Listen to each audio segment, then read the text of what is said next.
Akkam nagaa jirtu kabajamtoota daawwattoota koo arrammoo viidiyoo biraatii walitti deebinee jirra. Viidiyoo ani har'a isiniif qabadhee dhufe oduu duriidha. Mata dureen oduu durii kootii leencaa fi hantuuta jedha.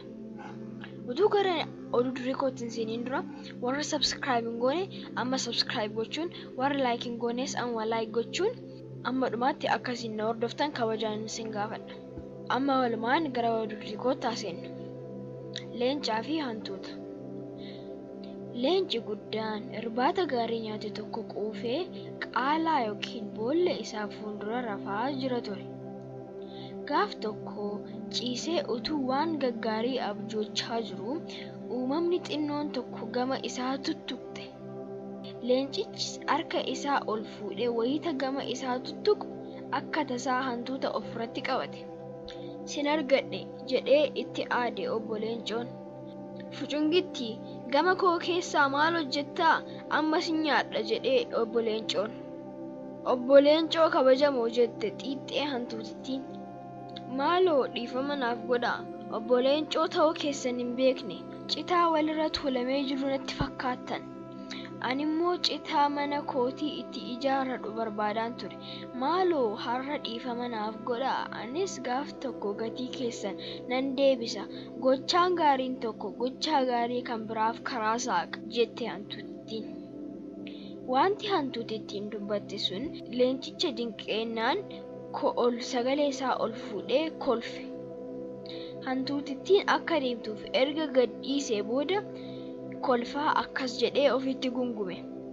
Gochaan gaariin tokko gochaa gaarii kan biraatiif karaa saaqa.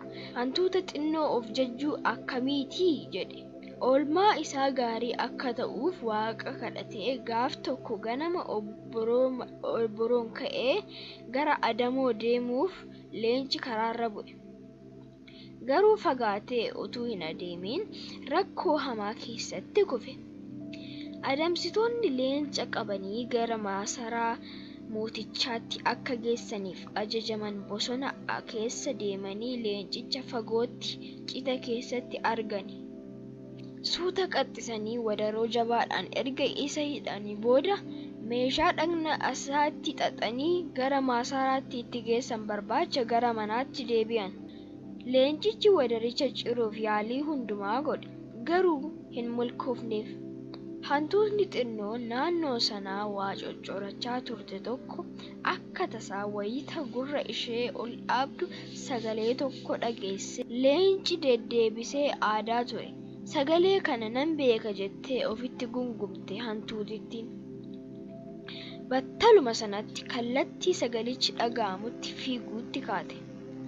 Wayita bakka sana geessu leenca isheen beektu sanatu wadaroodhaan xaxamee akka mandisuu iyyaa ture.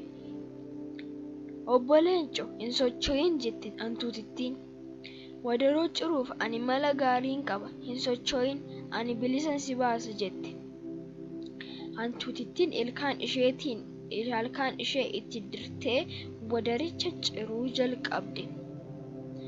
Utuma tokko tokkoon kukkuttuu wadaricha bulleessitee leencicha bilisa baaste.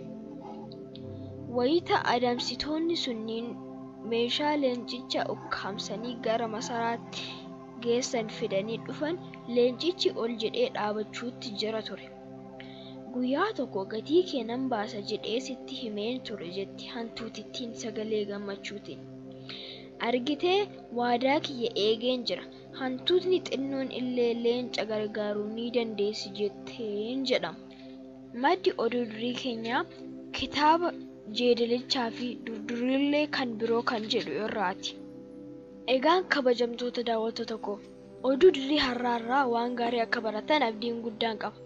Oduu durii biraatiin hanga wal arginutti warri subscribe hin goone subscribe akka gootan, warri like hin goone immoo like akka gootan, warri share hin goones share akka gootan kabajaan isin gaafadha. Qophii biraatiin hanga walitti deebinutti nagaan turaa. Horaa bulaa.